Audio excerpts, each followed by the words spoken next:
Welcome to day 3 of ARIN 55. Folks are coming into the room. This morning we have a short agenda.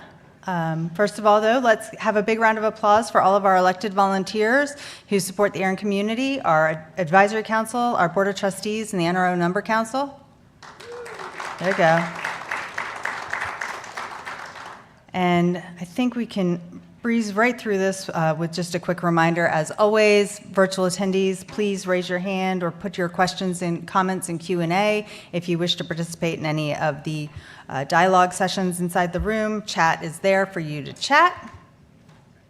Virtual help desk will be there until 9:30 this morning if you require any assistance. Zoom disconnects, try to reconnect. If it doesn't work, head over to the webcast and await more instructions. If the webcast isn't there, keep an eye on your email. In the room, again, welcome to join the Zoom session to talk to the virtual attendees. But if you do so, please make sure to disconnect from audio and mute your device. When you approach the microphone during any discussion periods, please lead off with your name and affiliation for the benefit of the transcriptionist. Speak slowly and clearly. And yep, that's pretty much that. Everybody should be on the network? Yes? Thumbs up? Thumbs up? Yep. Okay, so we're good. If you have a problem, registration desk is there. Slides and webcast are available online. We are recording. Live transcription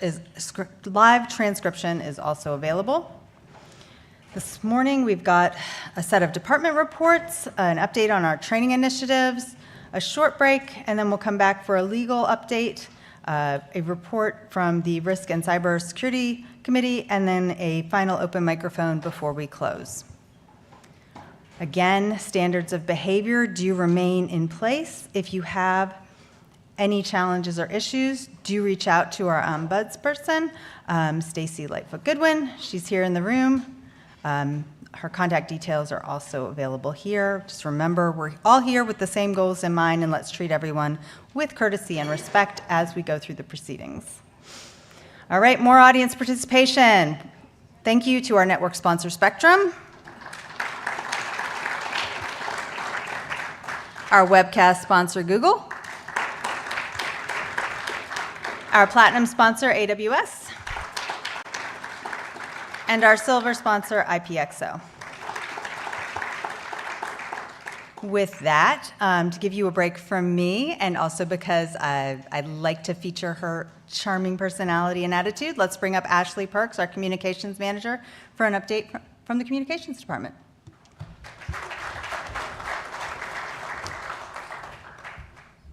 Thanks, Hollis. Hi, I'm Ashley Perks. I'm the communications manager here at ARIN, and I'm here to deliver the communications report. Normally Hollis does this, but I do think she may have gotten tired of introducing herself, so here I am. Let me get my slides. All right, first things first. Meet the team via our favorite Slack emojis. Most of us are actually here at ARIN 55, so please feel free to stop and say hi. We've got our fearless leader, Hollis Cara, cradling a quad Americano, probably. Melissa Goodwin is our meeting manager and helps create, well, all of this. Craig Fager is our technical writer who works with our engineering department to craft documentation for our services. Heading up our social media and blog is Christina Palado, who is always looking for guest bloggers from our community, hint, hint. John Davis, our communications specialist, is repping the team back home. He served as our virtual host for the meeting. If you're a virtual attendee, go ahead and give him a thumbs up because he's been doing a great job. Desmond Jackson is here for his first meeting. He's our graphic designer, so if you've enjoyed any of our meeting designs over the last couple years, give him a high five at the break. And we've got our two training divas, Beverly Hicks, who's up on the riser, and Alicia DeChecco, who's back home in Virginia. So what is this bunch of grammar nerds up to? Well, I'll talk a little bit today about our key deliverables and mailing lists, how we collaborate internally, an update on our consultation and suggestion process, information on our social media and blog engagement, and some upcoming ARIN events. First, some 2025 milestones. ARIN 55 and our annual report is in the spring. Next up for us is continuing our outreach and event support and the launch of ARIN Academy, which Hollis will be talking about later this morning. Coming up in the summer will be Origin AS retirement and development of internal training. And in the fall, we'll be focused on supporting our ARIN elections as well as hosting ARIN 56 in late October. Earlier this month, we published our 2024 annual report. We did change this up a bit from our previous reports by streamlining a lot of the content and focusing a bit more on statistics. You can check it out by visiting arin.net/annual_reports. I mentioned Origin AS retirement a few slides back, so just a quick overview. In July 2023, the Board of Trustees adopted the ARIN 2021-8 deprecation of the Autonomous System Originations Field Policy and gave staff 2 years to deprecate, which means this is going to happen in July of this year.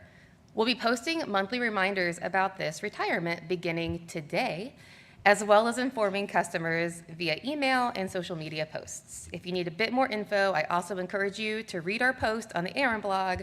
Just go to arin.net/blog and search for Origin AS. Now, if you're interested in receiving service retirement updates like these, I do encourage you to subscribe to the ARIN Announced mailing list. Some topics that we send out include information about our fellowship and grant programs, internet community information, such as ICP2 or number resource organization announcements, ARIN election information, IPv4 waiting list updates, and more. You can subscribe today by scanning that handy QR code, or you can visit arin.net/mailing_lists to subscribe to it and one of our many others. We have 2 different categories of mailing lists, discussion and broadcast.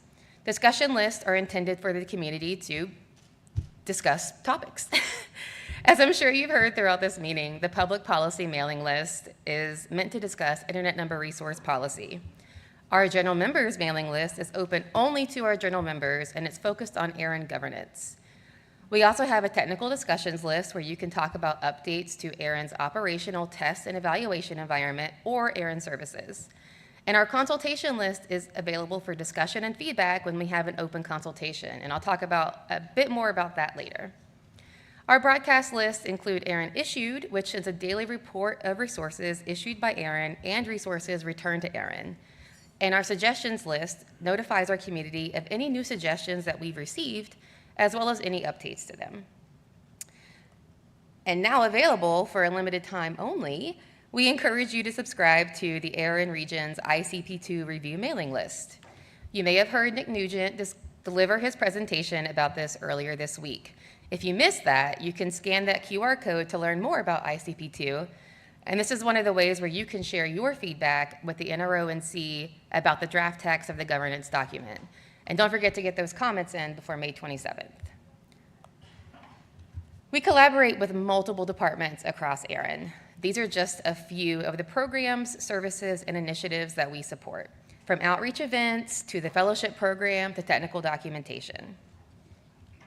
And now for some updates on our consultation and suggestion process.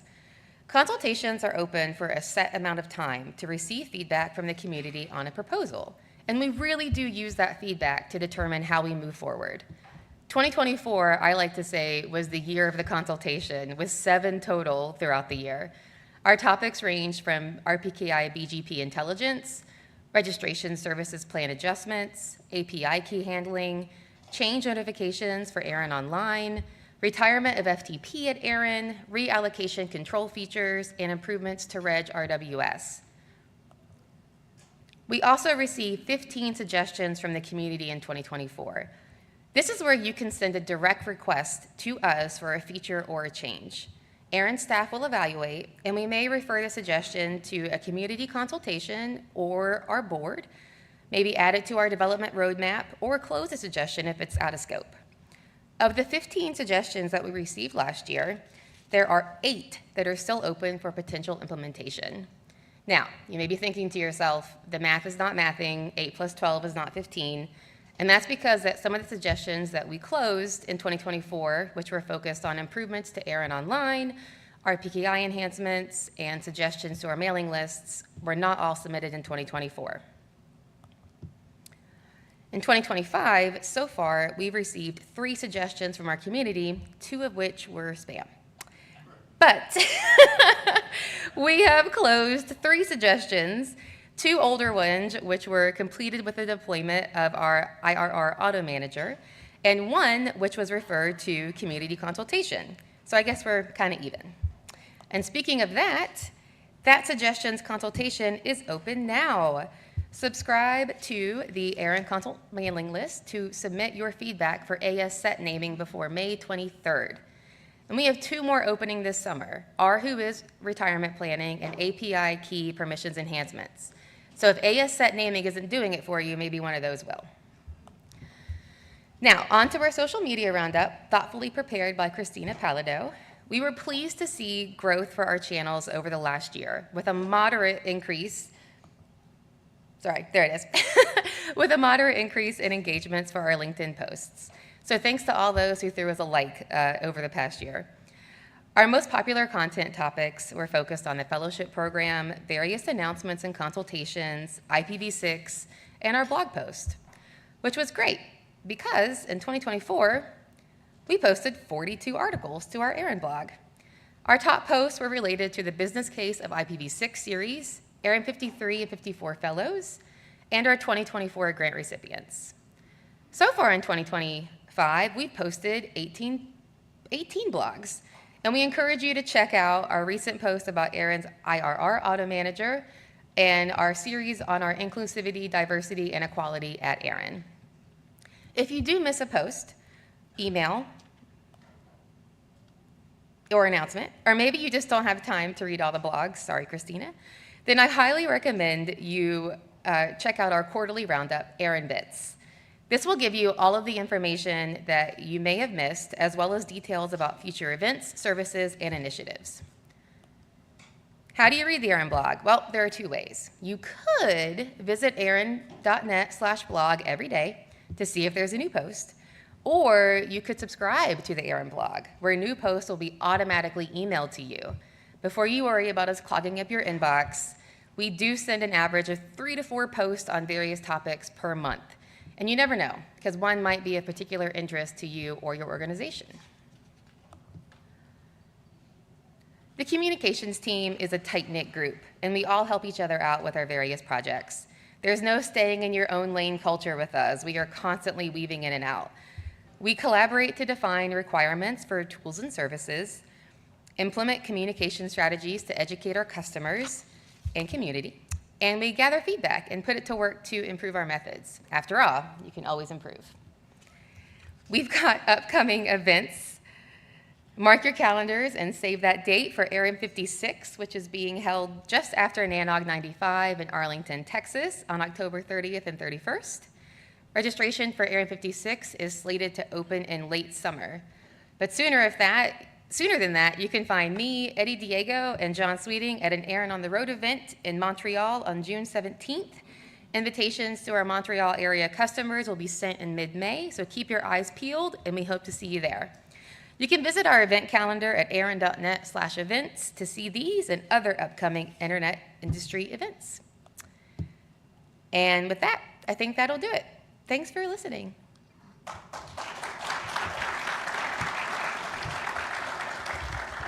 Thanks, Ashley. If anybody has any comments or questions for Ashley or I, please feel free to approach the mics or start talking.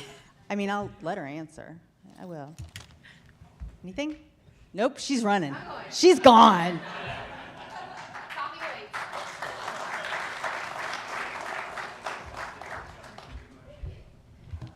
All right. Thank you, Ashley.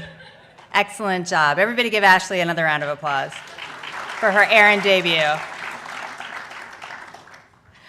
All right. So, next speaker is Joe Westover, Director of Customer Experience and Strategy, except for the fact that Joe Westover is still not having a great time. So I'm going to jump in and try to present his slides for you. I appreciate your patience as I go through these. I think I know what's in here, but let's take a walk together. So the Customer Experience and Strategy Report. Here we go. CXS has several primary areas of focus. They run several programs like our Premier Support Plan and our Qualified Facilitators Program. They run election support, member support, and public policy support. They work on business process and continuity. They to identify and gather and prioritize input into the engineering process. And they also support the fellowship program, community grants, and outreach and engagement. So they're covering a lot of territory and doing a lot of work. And they do it with a very, very tight team. So Joe runs the show with the support of Amanda as his project manager and Marty as his overall team manager, and the rest of the team is fleshed out with Eddie Diego, Prabha, and Reggie, who are, well, Eddie's here, but the rest of the team is back in Virginia watching online and groaning as I fumble through these slides. So they are focused on the policy process and customer success, and they're all there, and they're great folks to work with. We have the great benefit in communications of collaborating with them on lots and lots of projects, and they make it really, really effortless. So two of the main programs that I'd like to spotlight today are our Premier Support Program and our Qualified Facilitator Program. Now, we launched the Premier Support Plan in 2021. We expanded it in August 2022. When it was launched, it was a service that was extended to our 2X and larger organizations, providing them white glove support to manage tickets, as well as 24/7 on-call support and a bunch of other things. In 2022, August, we expanded that to allow smaller organizations to pay us a $5,000 fee to subscribe to that program, and it's going really well. We get a lot of great feedback. One of the great features for us internally to ARIN is that quarterly roundtable, because it is a great opportunity for customers to get direct time with leadership, for us to provide updates, and to get some really good feedback on what's working, what's not, and where we can make service improvements. And actually, some of those things are things that Ashley just alluded to in consultations that'll be coming up later this summer. So it all knits together. We also have transitioned into the Qualified Facilitator Program in August of 2023, when we retired our old STLS, Specified Transfer Listing Service, and the transfer coordination for facilitators that we offered there. Now we actually do vetting with all of our qualified facilitators to give a higher degree of confidence to the community in utilizing those services. And we work closely with those folks, even having quarterly roundtables, to find out how we can better work together to support transfers in the ARIN region. A big milestone of the year that CXS oversees is our elections, and that's really, really critical to the mission of the organization, and so they provide operational support and overall program management for that project. Public policy support, as you know, and you've seen all week, Eddie is here working with our AC to facilitate the policy process and supporting the PDP and making sure all the things happen, and comms backing him up to make sure everything gets published, and we all work together to make sure that's a success. So the process roadmap progression, this is where you're going to have to bear with me a little bit more. Over the last several years, Joe and Marty and Reggie have been working together to build out a process roadmap to kind of help figure out how to pull things from ideas into requirements, into actual solutions that we can work with engineering to get deployed. So they have completed that process for how they take that information in, how they review it, and how that is evaluated for prioritization.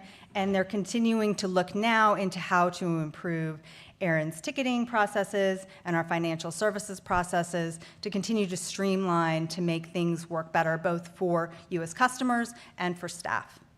And things that are also planned coming up are more of those internal workflow improvements. We're looking at ways to streamline and make the ACSP work better, at tracking of that, because if you've ever gone and looked at the suggestion log, it is quite long, and it's a bear to track, I'm going to be honest with you. We're also looking at changes to notifications that are available in ARIN Online, reallocation control features, customer notification improvements, and lots of other things to just make your lives better as ARIN customers. While they're doing all that, because that's not enough, they're also overseeing and managing our calendar for community programs and outreach. We run a lot of events cooperatively that are ARIN hosted, but there's a lot of customer outreach that happens going to other industry events, which has been talked about over previous days. And Amanda has the grand task of trying to make sure that calendar stays organized and we stay flying in the right direction and speakers are lined up and presentations are in order. And it's a lot of work when you are looking at a calendar of, oftentimes 30 to 40 events a year. While doing that, we're also managing ARIN grants. Applications are open now. If you know a project, please ask people to take a look at that and consider applying. And the fellowship program, which is well underway for ARIN 55 and will be almost as soon as we're done, spinning back up for ARIN 56. So some of the key priorities, as I just mentioned, looking at those internal workflows, looking at improving ACSPs to make sure we're getting those suggestions knocked out or addressed as best we can and quickly, and that those things get prioritized. To continue to grow our PSP and qualified facilitator adoption, getting folks using those tools and taking advantage of those service offerings and maintaining policy alignment. And then enhancing all of our direct outreach and taking that real-time feedback that we get from those engagements to make that information, what we're bringing to you better and providing the information that you need. And then also just leveraging some acronyms that I'm struggling to come up with the words for. Yeah, see, we're both lost. To just make sure that basically that what we're spending time on and what we're spending the community's resources on are the things that are going to be the highest benefit to you. There's so many things that folks want for ARIN to do, and there's so many things that we would like to do, but there's a cost benefit that has to happen, and we need to make sure that we are getting the most bang for your buck. And that is it. I am happy to take any questions or comments. I would suggest maybe you consider emailing Joe, but I know if you've got something, John Sweeting will be happy to jump up at the microphone and help me out. Kevin Bloomberg, The Wire. It's awesome to see ARIN streamlining and looking at its processes and saying, hey, we can take these 5 steps and knock them down to 1. It helps you, helps us as the community. You saw it with the transfer timelines yesterday. It was awesome. I'm actually kind of curious, being around a couple years, the types of tickets that now get opened or closed or whatever. Just is 87% of all tickets that come into ARIN related to transfers, as an example. I'd love to see understand the change in the community over the years with the types of things. Are the requests informational, I need to understand how something works, or is it more, I need to do something? And I'm just kind of curious because, when I hit up ARIN, very rarely, it's here's my specific need, do it, thank you, all done. Sure. But I'm probably not the normal person, so I'm kind of curious the types of things that do come into ARIN. No one would accuse you of being normal, Kevin. Thank you. You're welcome. You made that one easy. So John Sweeting, Chief Experience, what? Your Chief Experience Officer, John. I'm getting confused. It's the last day. Also, please take note, John and I are twinning. We did not plan. Yes. That's why she could do this one and not me, because you wouldn't know it wasn't me. And it was Sure. Yeah. So Not at all. CSI is, Oh, you got it. Joe told you. Joe's watching and dying a little bit inside on the Zoom. continual service improvement. Continual service improvement. And the PIR is the Product Improvement Register? That's the one. Process Improvement Register. All right. So these are, fair enough. These are terms Joe uses internally with his team, and it sounds good, and they're doing that stuff, so I'm glad they're doing it. To Kevin's question, most of the tickets that come, there was 2 suggestions up there, or one was about Ask ARIN tickets, and Yes. Alice said tickets. It's really, for that one, it's really the Ask ARIN tickets, which is kind of the anything you want to ask outside of requests, you can use that. And it was very structured and hard to use, so we're doing it it's being improved to where you're going to easily be able to ask us what you want in the tickets. And also, I believe we're going to be able to use it to where RSD can initiate tickets to the customers, which today we have no way of doing. We can initiate tickets for the customer, let the customer approve them back, but we can't open a ticket to talk to a customer, which we'll be able to do with that Ask Aaron ticket. And there's going to be, the topics are going to be easier for you, and there's going to be some free form in there so you can actually put in what you want to talk about. On the number of tickets, yeah, transfers are the biggest part of the tickets. We probably do, I don't know, we didn't put those stats up, but we can do that at the next meeting. Yeah, it's a good question. Yeah, and I'm sorry, that was about Ask Aaron, and I kind of blew past it. All right, anything else? Nope. Seeing nothing, we'll move right on ahead to the next presentation. I'd like to invite up ARIN Alligood, our Chief Human Resources Officer, to give an update on... One second. Oh, wait. So we do have a registration services department Yes. coming up after Aaron. Lisa's going to give it, and you're going to get your numbers out of there, Kevin. I was thinking we were doing that. Yeah. Sorry. Thank you, John. All right. Come on up, ARIN. We're not kidding this time.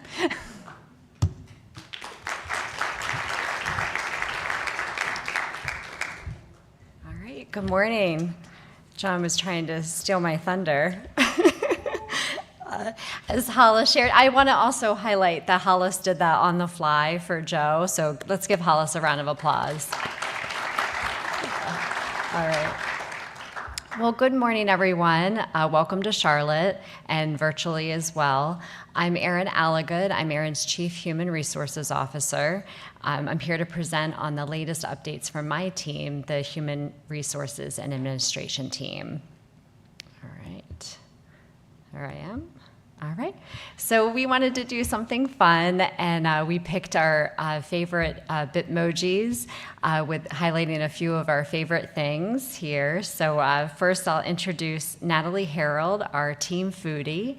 Natalie is our HR generalist, and Natalie's been with ARIN for 3 years. And her responsibilities include payroll and benefits administration, recruiting, onboarding new employees, and helping with other miscellaneous HR projects that we have planned throughout the year. Next is Lori Gatanchi, our team baker and chef. Lori is our facilities and travel manager and has been with ARIN for over 5 years.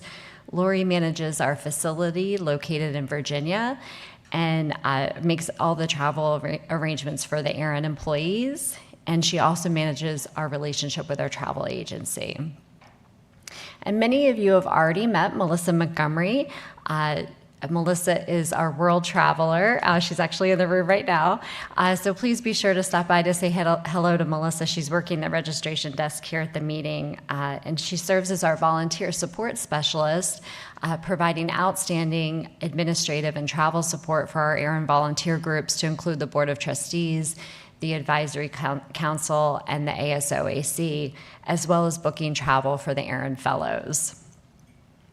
And then acting as our receptionist is Mindy Engstrom, our animal lover, and we have that in common, as you see.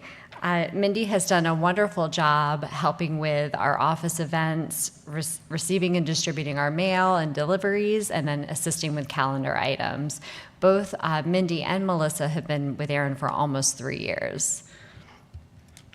Oh, whoops. Excuse me. All right. So how do we support ARIN? As you can see, we handle a wide variety of responsibilities. Of course, it includes all facets of human resources, as well as some of our other responsibilities to include travel administration and office and facilities management. So moving into some of our projects over the last year, we had a very productive year in 2024, as you see here, and 2025 is off to a great start. So in 2024, we successfully conducted our required annual audit for our 401k plan for the 2023 plan year, which returned a favorable letter from our auditor. And fun fact, our participation rate in the 401k plan is over 90% due to ARIN's very generous employer match of up to 9%. Oversight of our 401k plan is conducted by the Fiduciary Investment Committee, which consists of Michael Apahuela, our General Counsel, Richard Jimerson, our Chief Operating Officer, Brian Kirk, our Chief Financial Officer, and myself. The committee just recently conducted a request for a proposal process, or an RFP, to evaluate a new 401k administrator and record keeper. After careful review of various vendors, we decided on T. Rowe Price and successfully transitioned from Principal, our previous vendor, to T. Rowe Price in September of last year. With this transition, we were able to streamline some of our processes on the back end, as well as save some overall costs for the plan. And most importantly, this has been well received by our employees. We also completed various training programs in 2024 and in 2025. This included our annual harassment prevention training for all employees and our volunteer groups, to include the Board of Trustees, the Advisory Council, and ASOAC. And then in late 2024, we hosted a general management training series with all of our people managers. We have several new managers at ARIN, and we wanted to ensure that all of our people managers have the tools that they need to manage their teams. As part of this series, we also conducted a management inclusion training that was sponsored and facilitated by an outside vendor. And then all of our employees received inclusion training with the same vendor just this past February. In this slide, you'll see that I highlighted an excellent blog by our President and CEO, John Curran, on inclusivity at ARIN. I encourage you to read this blog, as John highlights ARIN's philosophy on inclusion in the workplace and shares our efforts in this area. Some other projects in 2024 include our salary survey, which is conducted every other year to ensure that our employees are compensated within the ranges within the Washington, D.C. job market and in their positions at ARIN. We also analyze our benefits, comparing it to other companies and making sure that we're competitive in that market as well. And this overall exercise helps us to retain our current staff and attract new talent at ARIN. Based on board guidance, we also recently developed a volunteer-wide code of conduct. This conduct will be signed annually by our volunteer groups to include the Board of Trustees, the Advisory Council, and ASOAC, while the general community adheres to the participants' expected standards of behavior. Our volunteers have a higher duty given their roles in the community. ARIN also sponsored a toy drive with a local charity during the holidays in 2024. This was a very meaningful activity for our employees, where we helped local families give their children a more special holiday. You could read more about this on the website blog that I provided on the slide, and we plan to continue with this effort in 2025 during the holiday season. Also, we hosted an in-person employee workshop to enhance our company value statements, which you'll see on this next slide. This session was facilitated by an outside vendor, where employees contributed ideas to enhance the statement, "Our people matter," adding elements of inclusion and making the statement more current given its relevance to the employees. I encourage you to read our value statements in full, which you can find on our website. I think by reading the value statements, you will have a great understanding of what's important to us as employees and even for our volunteer groups. As reflected in the value statements, our employees are proud to be part of this community and serve ARIN's mission on a daily basis. So now moving into some of our employee statistics. Fully staffed, we are currently at 106 employees, and it's important to note that based on board guidance and our president and CEO, we plan to maintain our current staff levels until otherwise directed. You can see here in this graph that we have a significant population of tenured employees at ARIN, noted in the 20-plus year category, 15 to 19 years, 10 to 14, and 5 to 9 year category. I'm happy to report that our employee tenure continues to be very strong at an average of 9 years. As always, ARIN continues to actively staff and recruit new talent in the 0 to 4 year category to support the evolving needs of the community and the organization as a whole. All right, so what do we have planned for the remainder of this year and into 2026? We will continue with our inclusion and diversity efforts. This includes our upcoming required filing of the Equal Employment Opportunity Commission Component 1 filing, or EEO1, since ARIN is now over 100 employees.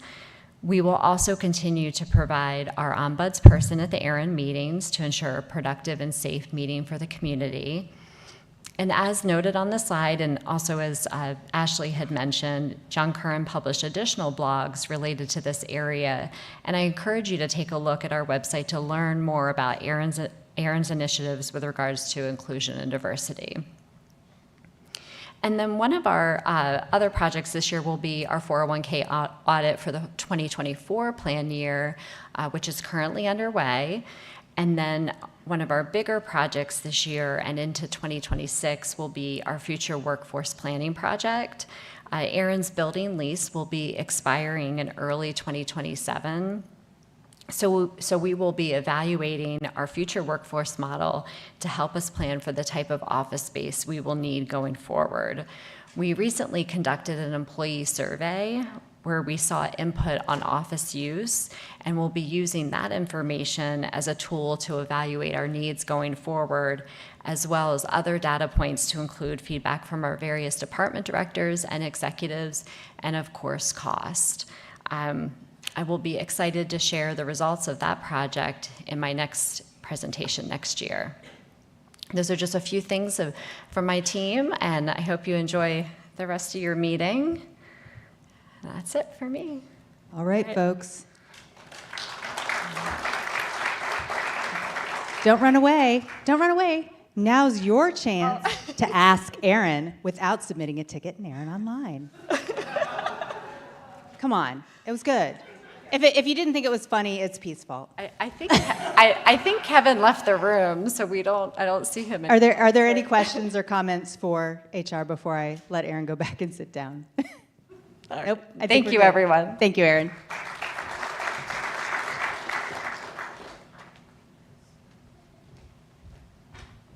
I don't know, Pete, I thought it was funny. All right, here we go. Next up, Lisa Lydell with an update from our Registration Services Department. Take your time.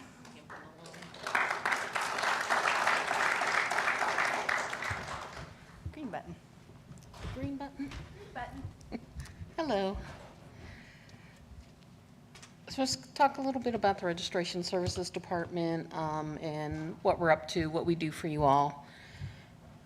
So just a quick overview of, like I said, the services we do, our current volumes. There's going to be a little bit in here for Kevin about the number of tickets we do. Some recent improvements, which you've probably heard already through some of the other presentations, and some customer experience highlights.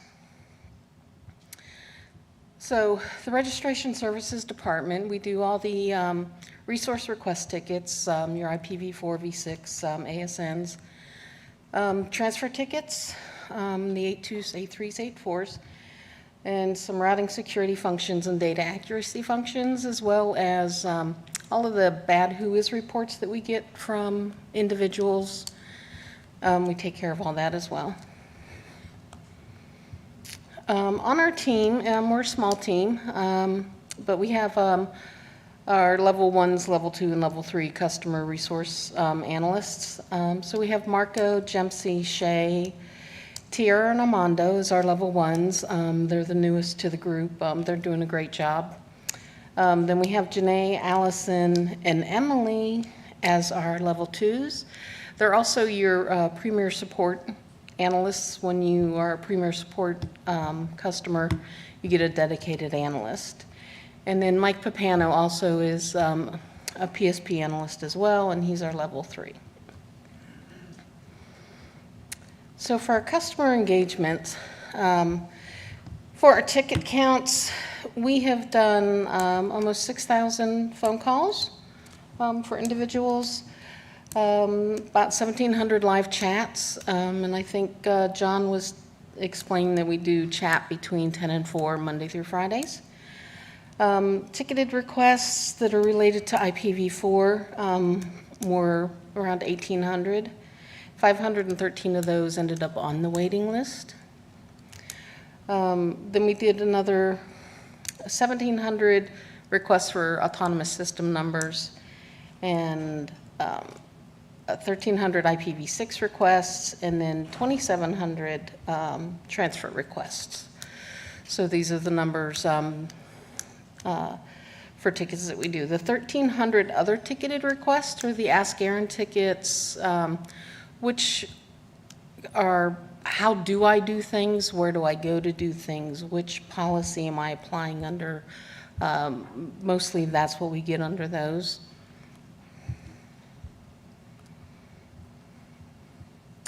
So throughout the process of Joe and his team working through some improvements to help RSD more quickly address tickets and everything, streamline everything to remove some redundant processes. We were fortunate enough to get a system where we could upload all of our documentation for tickets to the tickets now, instead of depending on outside storage systems such as our network, trying to bounce back and forth, trying to find attachments out on the network and put it into a ticket. Became very bothersome, I guess I'll say. So now we have them all in one place. It's on the ticket. We can get everything that we need. It is much easier for staff to find, so you shouldn't hear any more of staff asking for something that you've already provided, because we're not trying to hunt everything down anymore. So that should help streamline everything, make the process go a lot quicker for everybody. We've also streamlined our workflow for our checklists and our worksheets that we have been doing, just to make sure that our staff is able to get the information that we need, make sure they have everything done up front. They don't have to come back, keep asking for something else, especially with the 8.2 transfers, which are a little more time consuming than most everything else. So some of the new things that are really helping RSD a lot is the Registry Integrity and Oversight Team. That's going to take a lot of burden off of RSD from having to do Section 12 audits. Those are very, very time consuming. And while we are doing those, we're not able to actually focus on the tickets to get everybody the resources that they need. So we work closely with Reese and his team now. We can assign them the tickets for Section 12s that need to be done, or for anything that we feel might be kind of fraud related. Reese and his team will take care of that as well.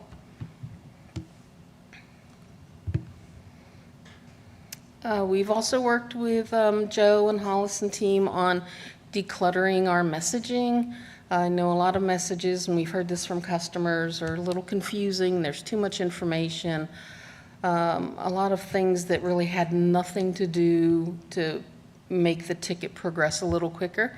So we've been working on that, taking out a bunch of the clutter that was in there. When we had locked all the accounts that were not, that did not have multi-factor enabled on them, we needed a way to actually verify the person who was calling to get an account unlocked was actually that person. Just depending on an answer to a challenge question just didn't seem right. So we started doing some Zoom calls and asking people to produce a government-issued photo ID. And we found that those who were re-registering domains or trying to take over somebody else's account, they didn't want to participate in a Zoom call. So that felt like we were doing something right there. We've talked to 423 people that we've unlocked so far. And in those calls, I've had several of the customers say that they really wanted to emulate the whole thing because they don't want to keep personally identifiable information in their systems any more than we do. So they kind of like that process, and they were going to look into that as well. Most of the customers were very happy that we were doing it, just as an extra layer of security to make sure nobody was trying to get into their account. So they did appreciate that. A few customers were not happy about it, but once we talked to them and explained why we were doing it and just how valuable their resources are, they did turn around and they were very appreciative of the fact. And this is just some customer highlights. We do a transaction survey with every ticket that we do. So this comes from those transaction surveys. And generally, customers are very happy with the service that they've been receiving. They're getting timely responses. The responses are clear. They name the staff by name in a lot of their comments, which is very nice. But not everything is always perfect, so we do have room to improve, and we want to hear the good as well as the bad, because we do want to improve. And we still are getting some responses that were not very clear in what we're saying. They would like it to be a little more clear. Sometimes it seems a very robotic response, which they don't like as well.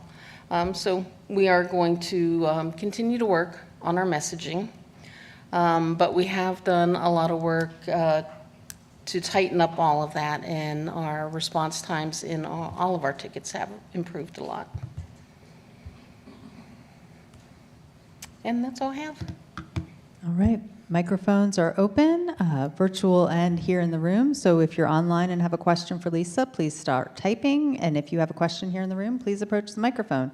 Allison, we'll start with you. Allison Wood, State of Oregon. I've had amazing success with you guys, both over the phone and on email and chat. Super happy with everything that we've done with ARIN. Would ARIN ever consider using like an AI chatbot to kind of take some of the load off of the staff and just let AI handle some of those tickets? Well, I think we would look into that. I mean, that's something that we would work with Joe and his team on as part of the enhancing the service for everybody. Cool, thank you. CJC has a comment on that one. So we're happy to consult with the community on that. There are some people who feel that an AI chatbot helps them get what they want to get done faster. There's others who only go and engage with ARIN when they know that what they want to do can't be done in an automated fashion. And so the AI chat box is effectively a gateway between them and the analysts they're trying to reach. So need to be very careful about that and setting expectations. We will, if people want us to explore that, we'll do it. Please drop in a suggestion, though, so that we do it in a structured manner. People have two sides to that one. Yeah, absolutely. I mean, just as a customer, there are things that I know I really don't want to put anything on ARIN staff to actually do. I know it's probably just a dumb request and an AI bot could answer. No, never a dumb request. Kevin Bloomberg, The Wire. I loved that you had in there tone, that you're trying to work on improving tone, and sort of to what Allison said, because I now do this on a fairly regular basis. I use AI to take my words and improve the tone, because after having seen the same question 50 times, I get a little snarky.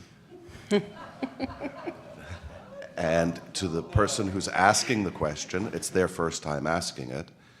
And by using it, it's my same words, but in a tone that is non-confrontational, or so it's a blend, and it's an internal tool. It doesn't change the answer. The human is still sending that and is still doing it, but it is helpful in that regard. One of the statistics that I'm kind of curious about was your AS tickets. I think it was 1,700, give or take, tickets. And I know there was a huge change to the AS policy a little while ago, for the better. It just made it so much simpler. So I guess my two questions are, has the number of AS tickets gone up significantly since the new policy came into play? A. And B, are you rejecting far less tickets now with the new AS policy? That would be my assumption. It's great, I think, for the community to understand, hey, we put this new policy in place, and now at RSD, here's how it's improving the situation. Otherwise, we don't know. We make these policies, we make these changes, we think they're doing a good job, we think they're doing what they're supposed to be doing, but it would be really helpful actually to know at RSD we got 50% more tickets, 88% better closure rate, like that they were approved. I think for the community that would be very helpful to see. And when something isn't working the way it's expected with the tickets, we've got a new policy and it's really screwing up the process, making it a lot harder, that would be something similar. And I know we've got the policy experience report. Right, but from a community perspective, how policies that were recently implemented may have an impact. The policy experience report is negatives usually. We've seen downsides, we've seen this, we've seen that. The AS one, I would hope, would be a positive. We've seen a significant improvement, would be a great thing to see. I can let Lisa answer, I can answer.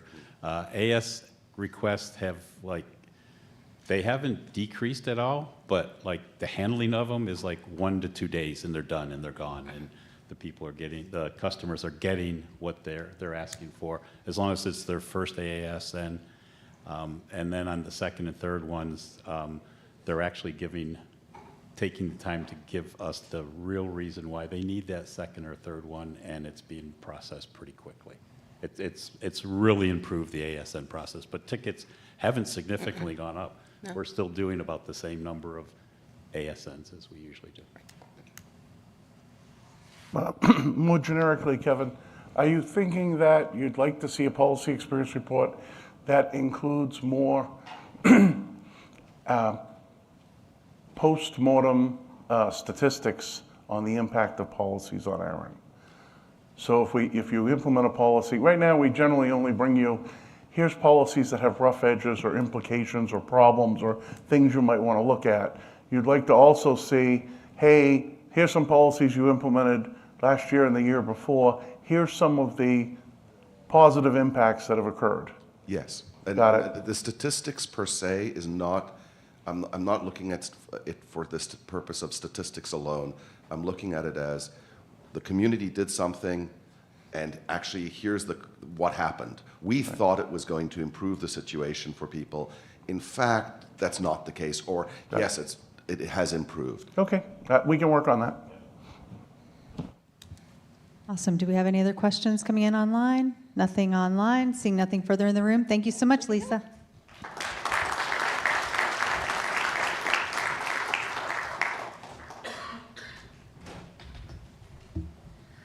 All right. Next up. Hey, look at that. Training initiatives. And it's me. All right. I feel like I've given this report a couple of times over the last few years, and I hope nobody's noticed that we haven't quite gotten as far as we'd hoped following some of the previous deliveries. Turns out getting e-learning up and running is really challenging. But let's talk about where we are now and what's coming next, because I do have some good news. So, to give you some context, training falls under communications. We've got a team of 2. We've got Beverly Hicks, who's on the riser, and we've got Alicia DiCiaccio, who's our learning designer, and she is actually at home recovering from surgery this week, so she couldn't be here. Apparently, building training is a dangerous activity. But in 2024, in addition to our work to continue to try and get e-learning up and running for this community, we're also busy doing presentation and production support for meetings and other events. We're building videos as software changes, doing updates to all the just-in-time learning, training documentation, running webinars, supporting deployments, internal documentation, writing job aids. So we're having to fit this in on a really full schedule with a really small team. And so I'd really like to give them a round of applause for all the hard work they do, because it's a lot of effort. So where are we now? I want to go through kind of what we offer, where it lives on the website, because sometimes we get questions. I know there's a ton of information on the ARIN website, and sometimes I'm not even sure where things are. I have to go looking. And then a sneak preview of what we're planning to roll out in May. So what can you do now? Now we have pre-recorded webinars that are available on demand on things like our IRR, on RPKI basics, and there are actually 2 levels of that, as well as IPv6 address planning, a couple of other things. This is just highlights. We've got how-to help videos that are peppered throughout the site and also found on our YouTube channel on all the basic kind of interactions that you do with ARIN. So if you're doing something for the first time and you're just trying to get a quick walkthrough before you dig in and start trying to fill out a form online, that you can kind of preview that. And then we have lots of downloadable job aids and shorter handouts that just kind of give overviews or business case for doing things like deploying IPv6 or implementing RPKI. So, okay, that's a lot of stuff. Where the heck is it? If you go to ARIN.net, you will see there's a tools and references in the top level navigation. And if you click on that, you will see that training and education is the column furthest to the right, depending on how you're looking at the screen, I guess, how you look at it. And in there, like I said, everything's kind of broken out. You've got videos, you've got these job aids and handouts, and those are there from, we keep those up to date. We review those annually and tweak them to make sure that they're staying current. And then we have our on-demand webinars that are available there. And again, as we move forward, you'll start to see us retire those on-demand webinars off as they become actual e-learning modules. So cool, but where the heck is that going to be? Well, there'll be a drop point to access that gets published right in that same space. And what you will find there, hopefully coming sometime in the latter half of May, is our launch of our LMS, ARIN Academy. Now, this is a baby training center, so you can't really compare us to folks that have been doing this for decades or have huge teams that are involved in developing training, but we did want to make sure we had some good content out there before we launched. So we're going to be launching with 2 modules and working from there to develop more. And when you log in, you'll be able to complete those courses. You'll be able to earn badges and certificates, track your progress. And as we continue to move forward, there will be particular packages that we deliver for certain audiences, and we'll start to kind of push those toward particular customer groups as they become available. But the 2 courses we're going to launch with are Getting Started with ARIN and Using Hosted RPKI. Now, there's something I want to point out that's kind of distinct about a distinct difference between these 2 modules. The first, Getting Started with ARIN, is actually leveraging some cool capabilities that exist inside the LMS that we selected. And basically what we've been able to do is import a lot of our just-in-time videos and compile them into a set of modules with some knowledge checks and things like that. But it's going to look familiar if you've seen those videos. And we actually do have a plan after this initial launch to go back and actually transition that into a more fully designed e-learning, what you think of when you go in and look at those courses. So it's a little bit simplified, but it gets the point across, and the information is all there, and we're just structuring that into a different format. Now, our hosted RPKI training is going to be the show pony as we launch. It is a fully designed e-learning module. It's really cool. We've been working closely with Brad to make that happen, and I think that folks that are just getting started are going to enjoy that. And once those things are out and available to our customers, we're going to start working on IPv6 address planning, more sophisticated or more next steps with RPKI modules, IRR, policy, and that and more is where you guys come in. If there are specific topics that you think that ARIN should be developing e-learning on, please email training@arin.net. We'd love to know so that we can get it on the roadmap. Now, a quick run through of some of the training deliverables for 2025. I showed you all the things that we were doing in 2024. We still have all those things to do. This year, we're focused also on some internal training objectives. We are building, as Christian mentioned the other day, a specific to ARIN cybersecurity course for our staff. We will continue to work with HR to support their compliance training needs, hosting those on our LMS. And then again, we're getting ready to launch with getting started with ARIN and using hosted RPKI, and then we'll be hopefully following up with the IPv6 address planning module on or around the time of the fall meeting. And as I said, still, we're doing all the things we always do. We're supporting deployment, we're building documentation and job aids. We are helping support all of our outreach and programs, building job aids for events, the RPKI the RPKI Rowathon, Deployathon that we hosted earlier this week. There was a great job aid if you participated. That's something that we work with Brad to put together. And then also continuing with event production. And as you can imagine, event production is a big thing. So that's it. That's where we are with training. That's what's coming. And I'm really interested, either here now or afterward, like I said, email training@arin.net. Happy to take questions or comments at this time.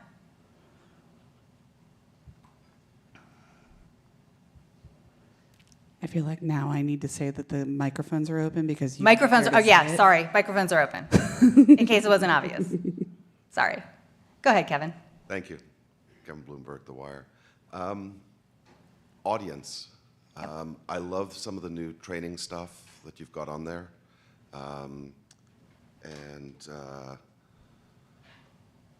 Problem is that I'll use RPKI as an example. You've got a great little informatic about RPKI that is geared towards the person who's dealing with logging into ARIN Online and taking care of things. In a lot of cases, RPKI becomes have to kick it up the can to the legal, to the C-levels, et cetera, for whatever reason may be. The ... that's missing from the materials that you have when it comes to RPKI is executive overview, legal brief, basic stuff. And I'm not talking, this is our complicated legal brief. Here's the basic premise behind it from a technical point of view, things like that. Those are the things that make the person who's coming to the ARIN website able to get it into their organization in a much faster, more efficient way. You don't have 10,000 people having to write overviews for their boss's boss's boss. They have here's a consistent message from the trusted person related to it, not here's my opinion as an employee that sort of thinks they understand RPKI.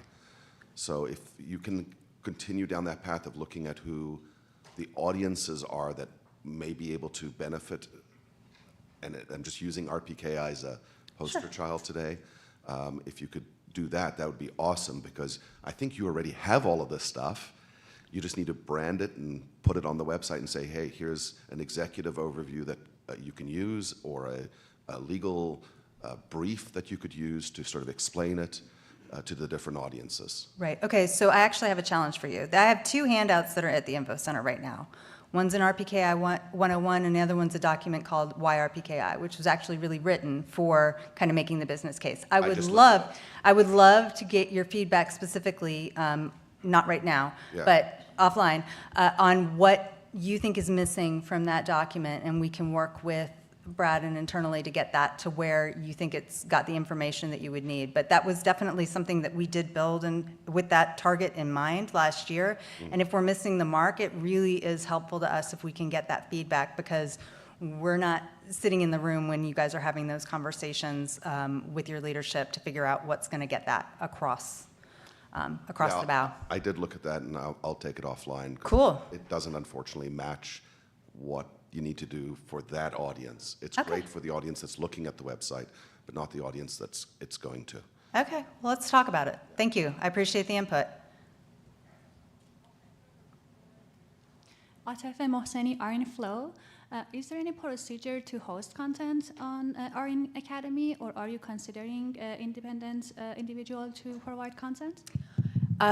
As of right now, we don't have any formal plans around that. If there's something specific that you're thinking of or have in mind, I'd love to talk about it. So again, feel free to email training@arin.net if there are particular requirements for what, technically it has to be for us to host it, but I wouldn't rule it out without, having a little bit deeper discussion about it. So, thank you. All right. Anything else? Nothing coming in online? All right. Hollis. Oh, shoot. I didn't see you over there, Leif. I'm sorry. Okay, no, there's two of us, Ethan. Oh, my gosh.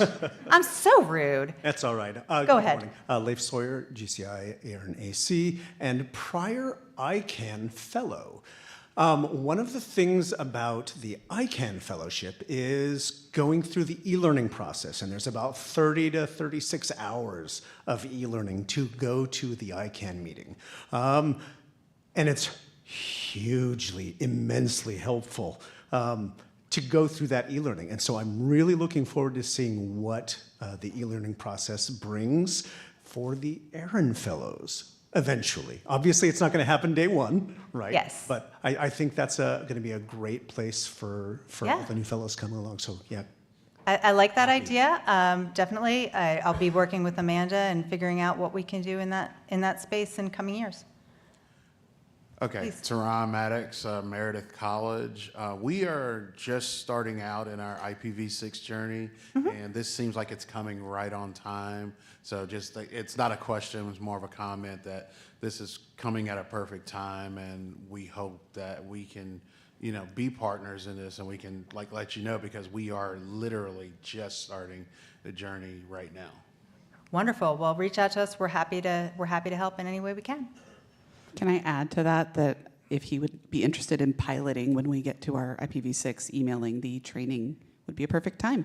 Yes, we are always looking for guinea pigs who are willing to test drive training before we launch it publicly to make sure that we didn't miss anything and that the information that you need is there. So happy to take volunteers. All right, now I really think we're done. Okay, and with that, we have a little bit more time before we're ready to go to break. So I'd like to invite up, that's a lie, General Counsel Michael Abuela to give an update on legal items at ARIN.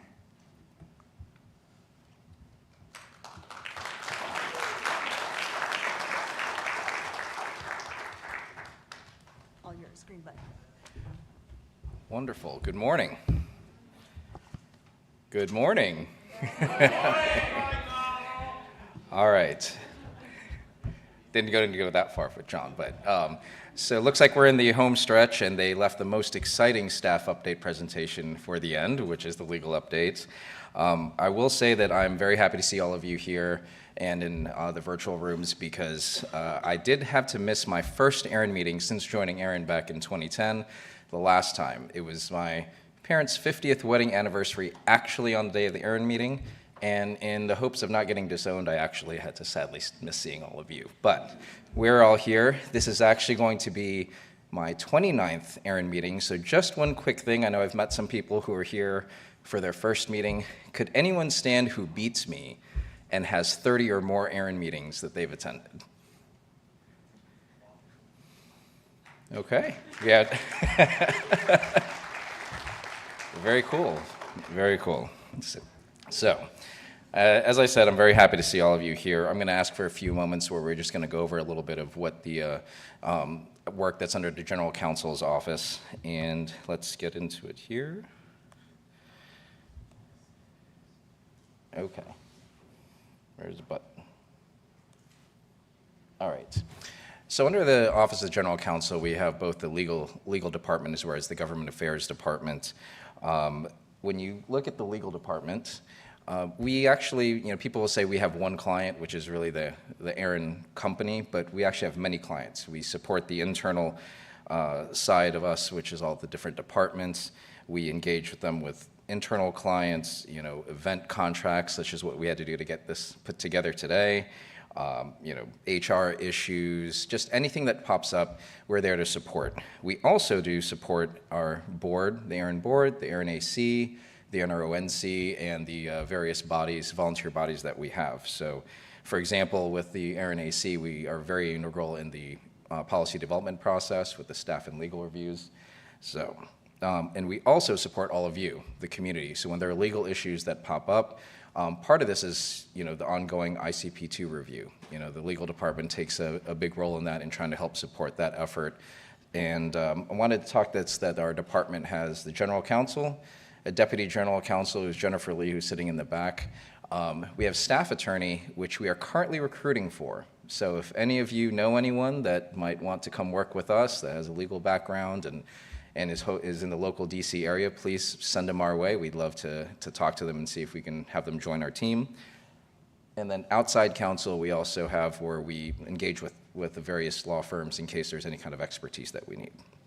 On top of that, I oversee the Government Affairs Department, and you had the privilege of actually hearing quite a bit. So Einar gave a great presentation a couple days ago.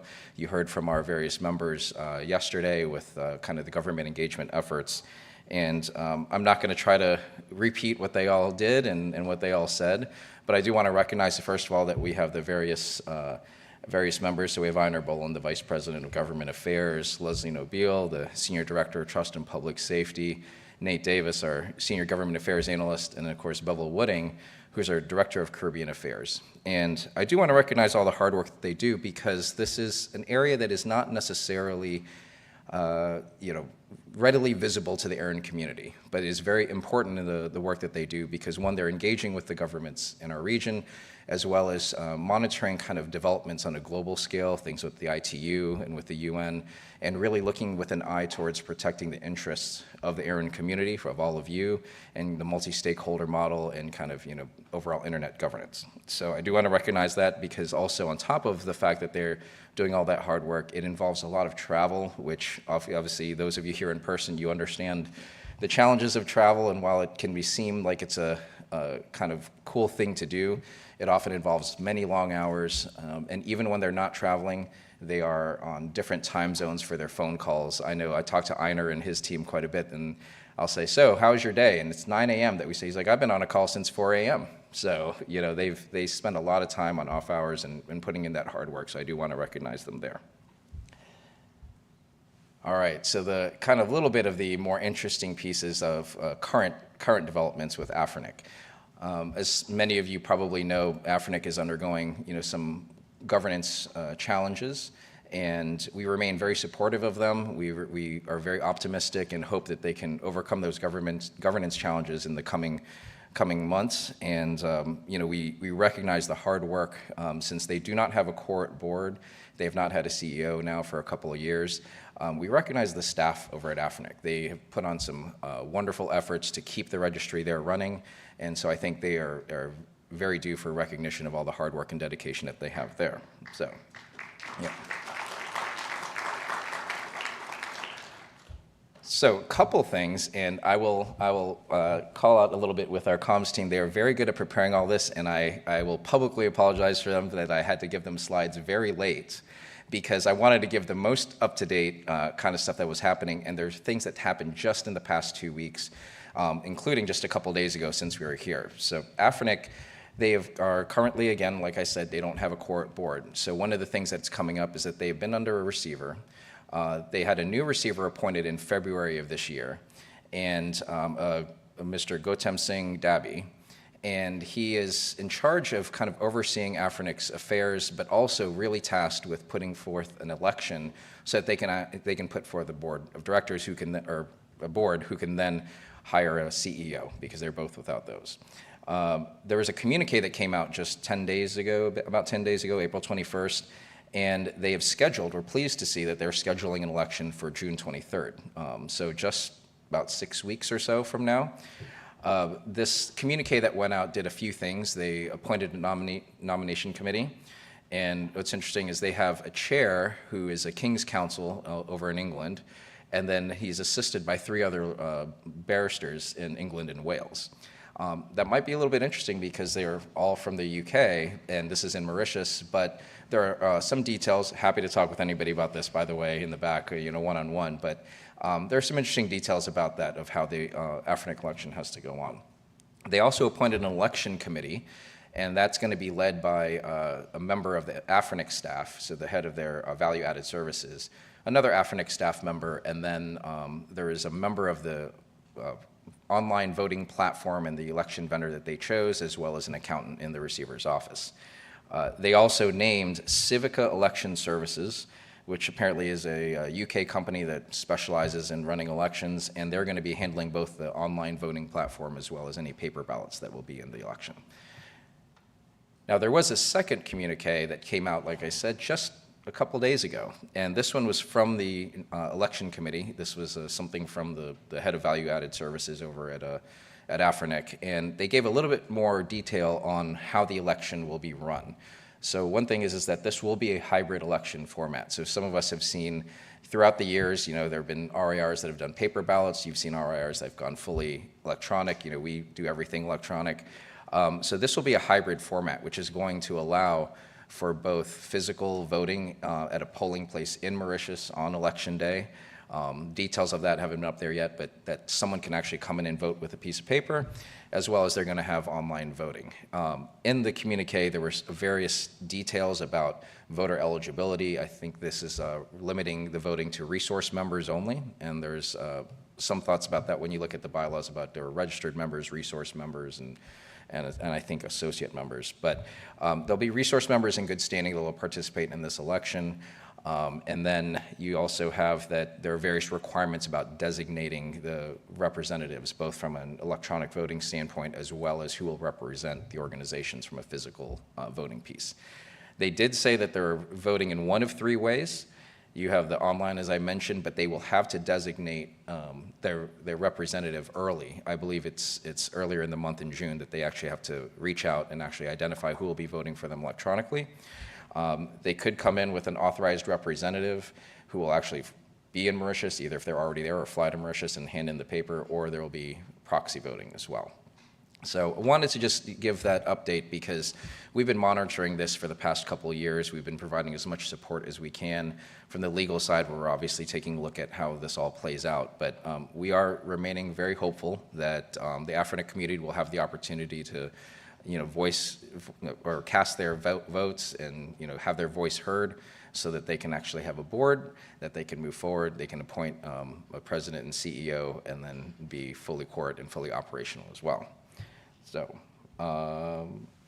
and I think that is it. I want to be respectful of everybody's time, and I know we're trying to get through a lot of stuff. So if there are any questions, we could take some right now, but also I'm going to be around, and if you want to find me in the back, I'm happy to chat with you. So.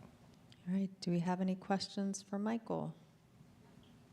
All right, I guess folks are going to just catch you on the break. Oh, looks like... wait, no.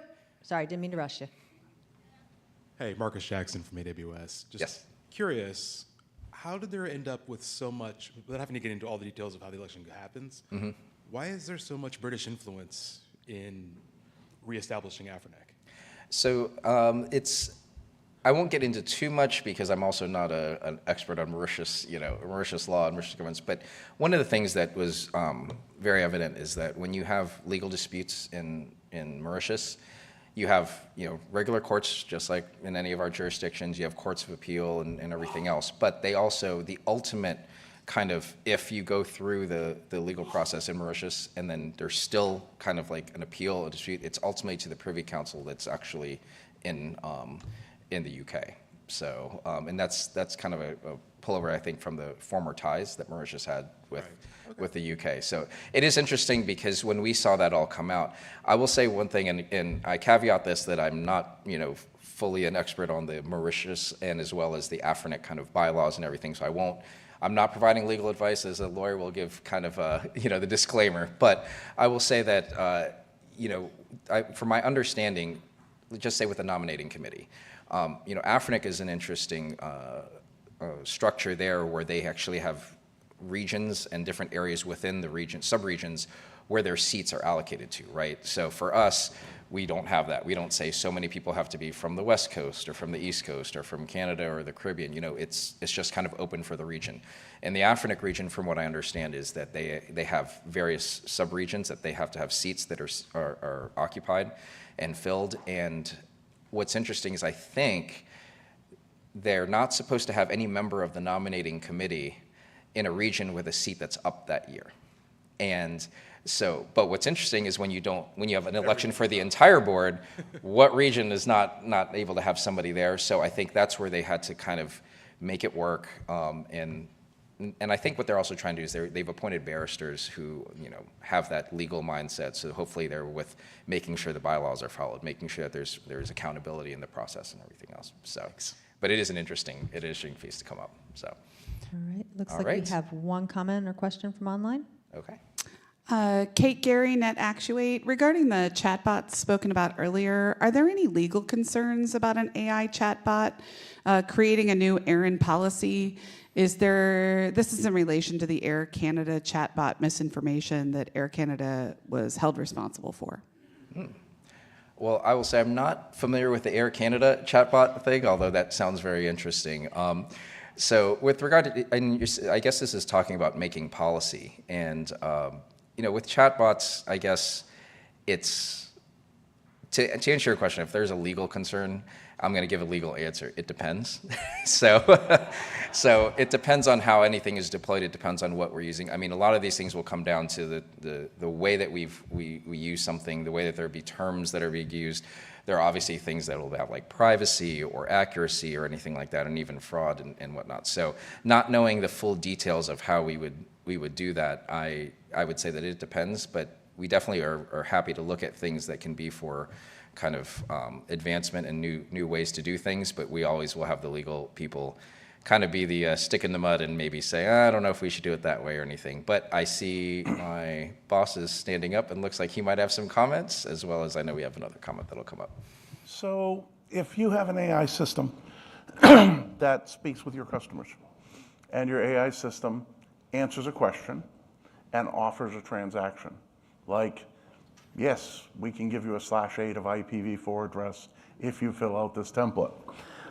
It's possible that that's a binding commitment, depending on how it was phrased and what everything, your application is complete, send us the fee and you'll get your /8. Well, thank you, AI. We may not have one to give out, okay? So use of an AI, we'd have to be very careful to make sure it doesn't extend offers, because it can extend an offer on behalf of the company that we could be held liable for. So this is why I'd like a suggestion about what you want that AI to do. Do you want that AI to help you figure out what form to fill in? Do you want that AI to help you understand the status of your resources? When someone says they want an AI to help them interact with ARIN, depending on what department, what they want to do, what with registration services, poses a different problem. And I think if we take a suggestion for that and bring it to the community, we can talk about it. It is unlikely we would ever let an AI interact with you and do final registration services decision on number of resources. And so your interaction with it would probably be limited to preparatory and not decisional activities. If that makes any sense at all. I will say one thing really quick, the chat bot and the AI piece, just the other day, I had a phone call and it looked like it was, my phone was screening it, and it looked like it was somebody who was from the treasurer's office at my county who was reminding me that I had taxes that I had to pay in the coming weeks. But I used the Google Pixels also feature to answer it, and it was really funny to see the transcript happening, that two things that weren't live actually talking to each other. And then it's interesting you bring that up, because I said, well, did I somehow guarantee that I got notice about my taxes and I need to pay? But I don't know, we'll see. So Kevin, we'll see if I'm here at the next meeting, you'll find out. So Kevin Bloomberg, The Wire. You may only be at the meeting because this is where you're living now. AI is a generic term. It's the smorgasbord and buffet of different ideas and concepts and all of those things. In fact, it's a buffet. It's one kind of restaurant, fast food. It's fine dining. It's everything or anything you want it to be. And it's also the world's worst buzzword when it comes to pretty much anything. Mm-hmm. The point of it is, how can ARIN utilize it in a way that is acceptable and beneficial to itself and its members? Mm-hmm. For me, it's about finding things on the ARIN website, because search, the traditional heuristic search, just doesn't cut it anymore. Mm-hmm. So using something a little bit better would be great. Mm-hmm. The chatbot, again, for the purposes of finding information, might be fine.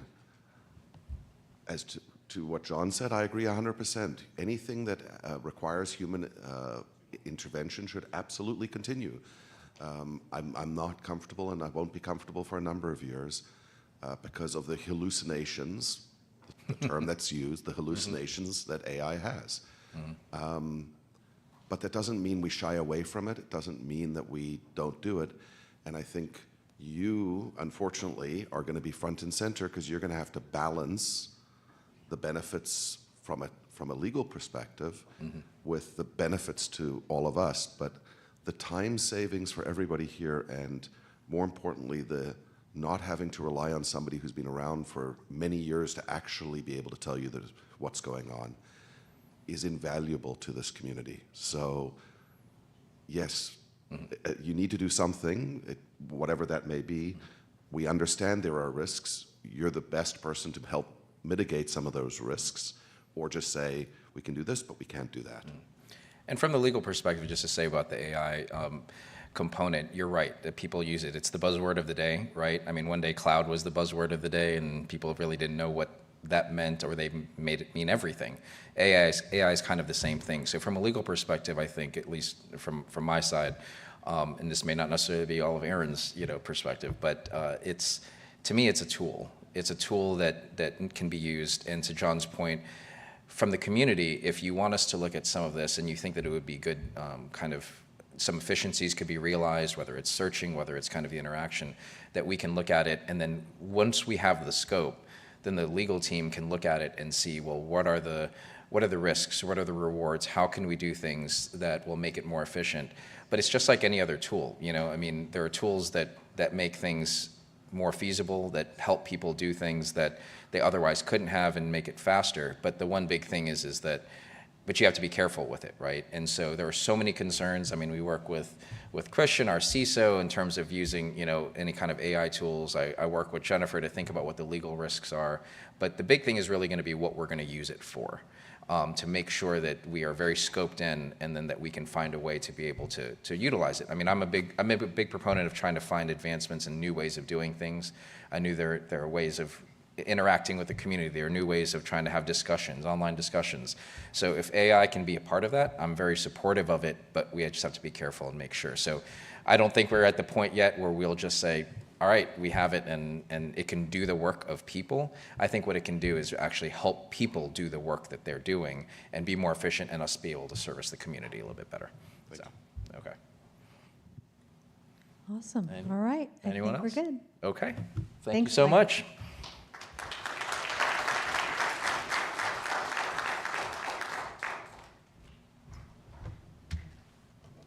There's my clicker. All right, we are close to the end of the agenda, so we're going to keep pressing on before breaking. I'd like to invite Rob Seastrom up to talk about the work of the Risk and Cybersecurity Committee.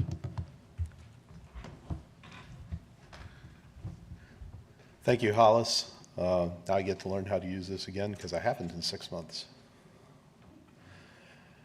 So I'm Rob Seastrom. I chair the Risk and Cyber Committee for the board of ARIN.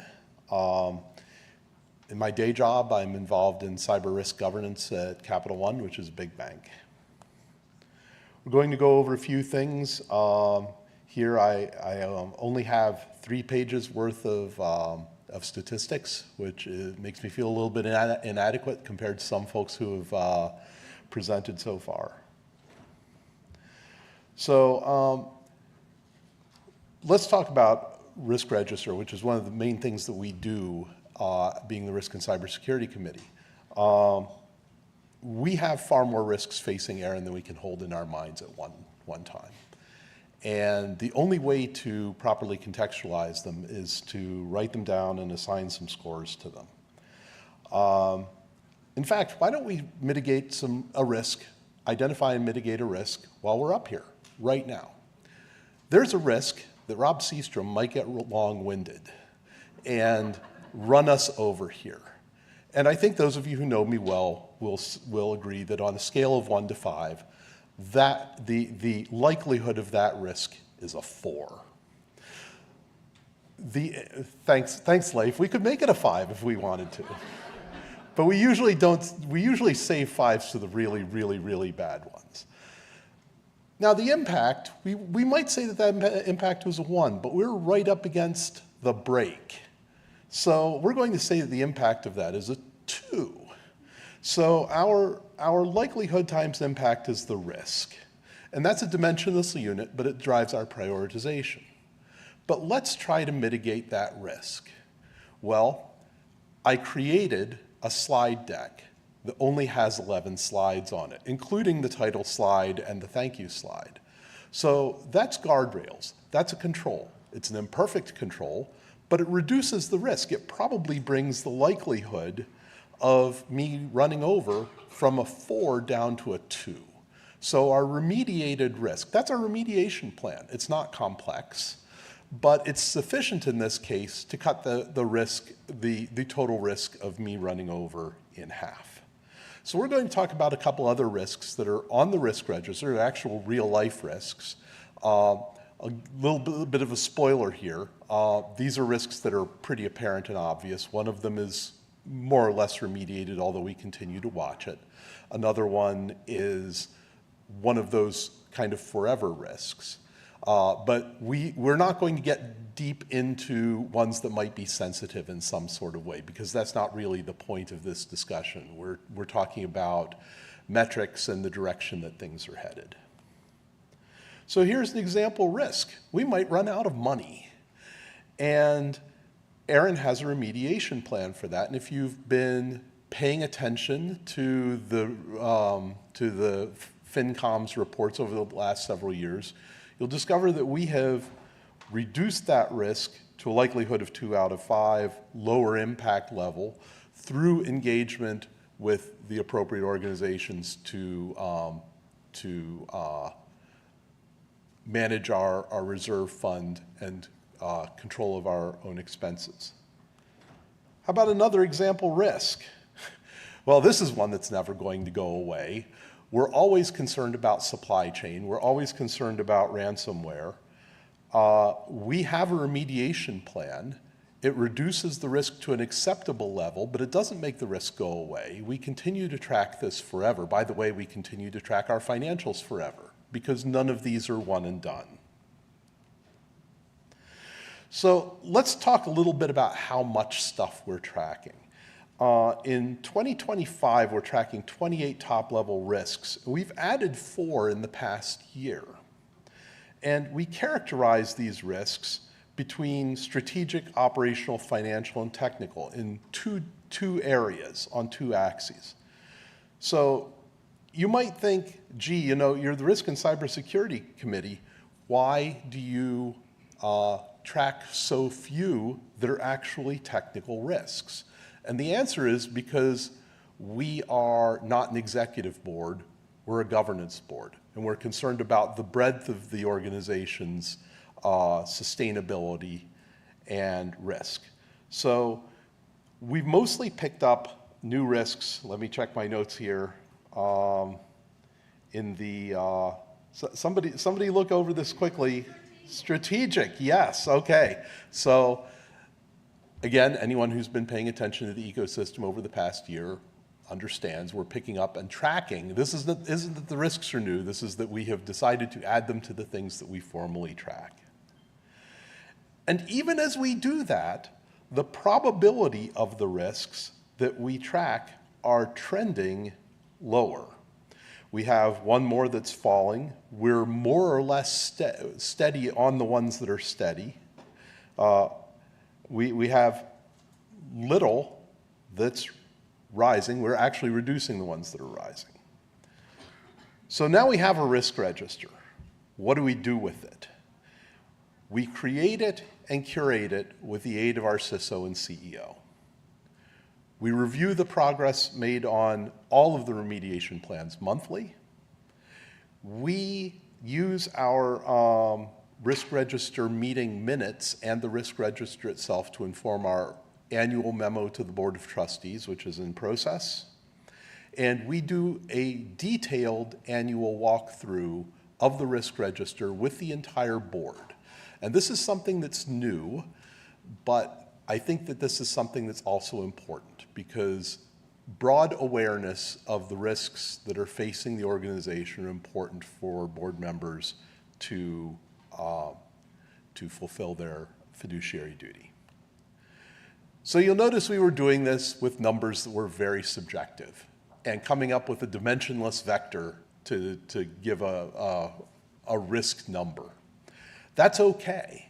It's a nebulous concept. There's subtle moving parts to keep in mind. If we don't write stuff down, we could not possibly track 28 risks just keeping them in the back of our minds. Taking an active and thoughtful approach to managing risk is important, and it's a sign that we are mature and maturing as an organization. And I'll be happy to take some questions. All right, you heard it here first, folks. Microphones are open, as is the queue online. Sorry, my brain glitched. Come on down. Left microphone. Chris Woodfield, ARIN AC. You showed examples illustrating the risk with remediations. Do you do a measurement of risk without remediations versus risk with, and then compare? Yes, how much without is the inherent risk. So that's without doing any remediation whatsoever. It's probably at a level that is not acceptable, meaning that we can't accept it. It's not a value judgment. It's that it's not congruent with our risk appetite and where we want to go as an organization. And the remediation plans and controls that we put in place reduce it, hopefully, to an acceptable level. And if it's not yet at a level that we can accept and run with for the organization, we iterate on that until such time as it is. So if I'm understanding you correctly, different remediations can generate different risk scores depending on what type of remediation you choose. So there's an optimization of lowering the risk to an acceptable level versus the cost of implementing that remediation. Am I? Oh, absolutely. And the remediations often have their own risks. I have, at work, we have IPv4 runout and continuity inside the organization. And every single one of our remediations is like, you choose this, I'm registering risks against it. You choose this one over here, I'm registering risks against it too. There is no silver bullet here. Thank you. Bloomberg The Wire, I guess a simple way of remediating is unplugging from the internet, and then you don't have to deal with anything, right? Well, there is, in fact, risk in everything we do. Even in stepping up to that microphone, you could have fallen and broken your leg. Low likelihood, high impact.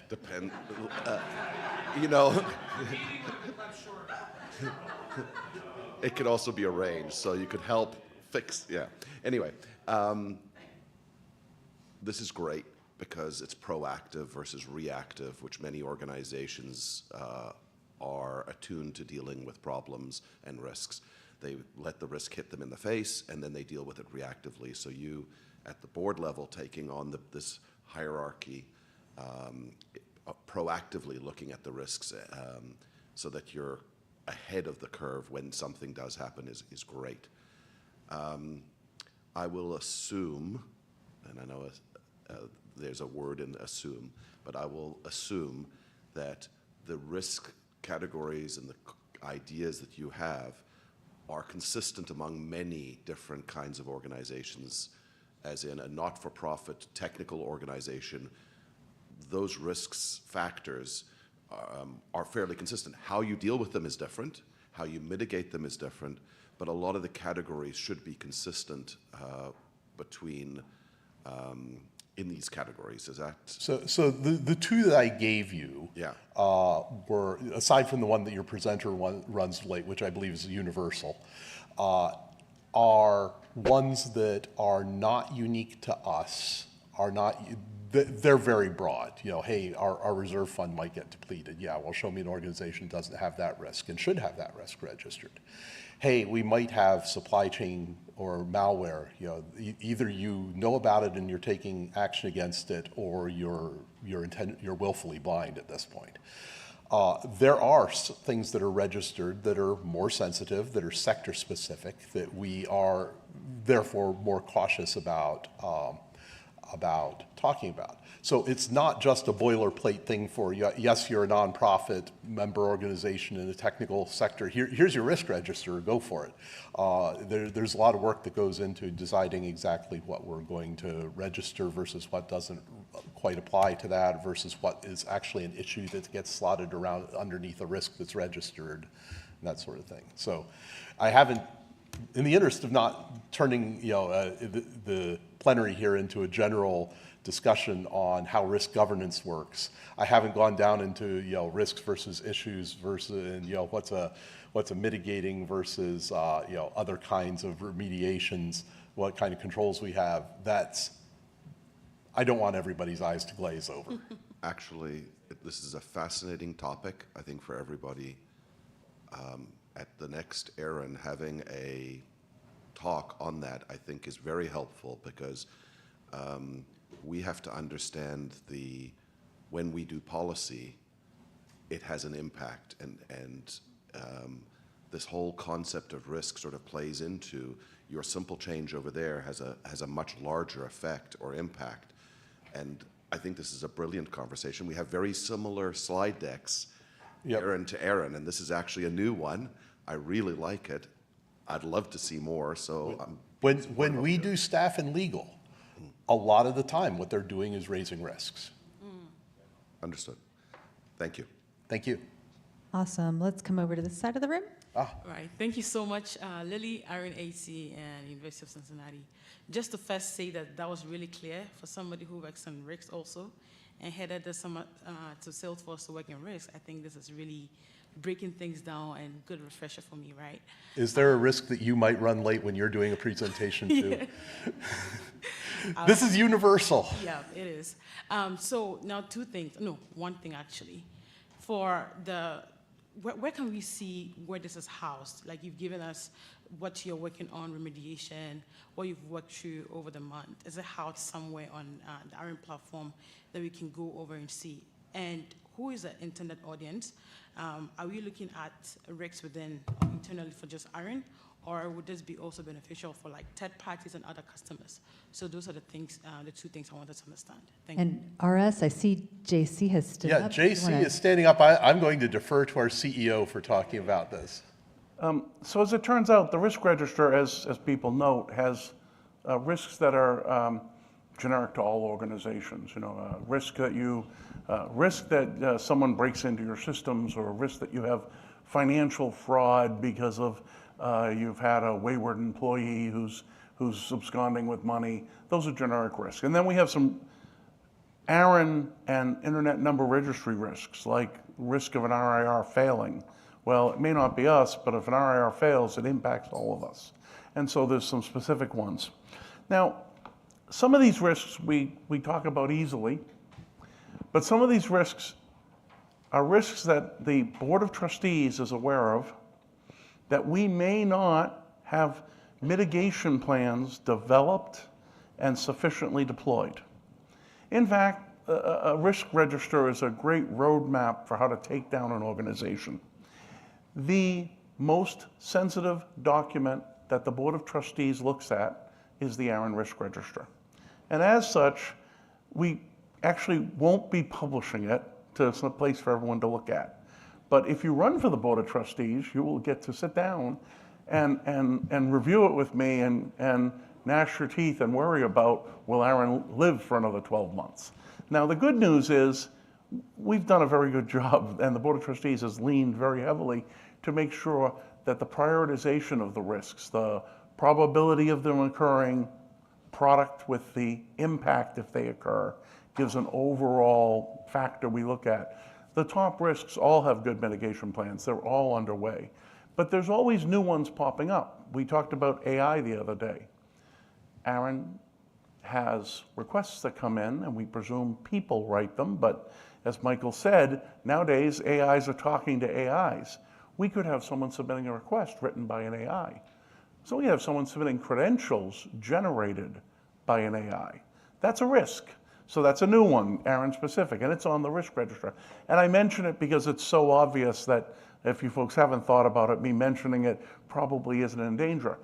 But developing the mitigation plan and getting it in place and the timeline for that and what we're doing is in the interim, none of that I can really talk about. So the thing I need to relay is that I'm very proud of the board and the risk committee for working on these things, but this is by definition a sensitive topic.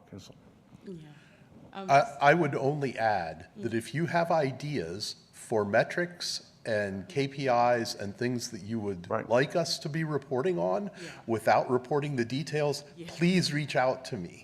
Because I feel inadequate showing up here with only 3 pages of statistics. Right, and then, I mean, that is, in essence, what I was looking for. Certainly not the risk register, because that would literally tell every other person who could penetrate whatever vulnerability that there exists, that here is this, go this way, right? In essence, what Kevin also described, even for next year, in the next ARIN meeting, can we do, say, a presentation, like what the talk somebody had on internet integrity? We're using some of what we've shown, high level, describe what it looks like, and teach in that way. And metrics and KPI, I think, is also another way to share with us some of those things. So in essence, not a register in the public domain, but some of the things we've seen to educate. Thank you. This is early days for reporting for the Risk and Cybersecurity Committee. This is the second time I've stood up here delivering a report like this. So any ideas on how to evolve the report, give more information about our trends and how we're doing to the community, I'm very open to that. Thank you. Awesome. Do you want to come back across over here? Sure. David's been waiting. Ataefe Mohseni, ARIN Flow. I'm curious what time horizon do you assume to put a risk under rising via the steady category? Time horizon. So I think that trying to do a generic rule would probably be getting too specific and would actually add blind spots rather than reducing them. The numbers in this are subjective enough already that trying to say, well, you know, I can't call this rising because it's an 18-month problem instead of a 12-month problem, probably would be value subtracted. And I see John standing up here. Yeah, if you think about there are risks that are so long-term that there's no reason for us to do a mitigation plan. So, for example, the heat death of the universe will occur at some point, okay? And that will happen, and I don't need a mitigation plan.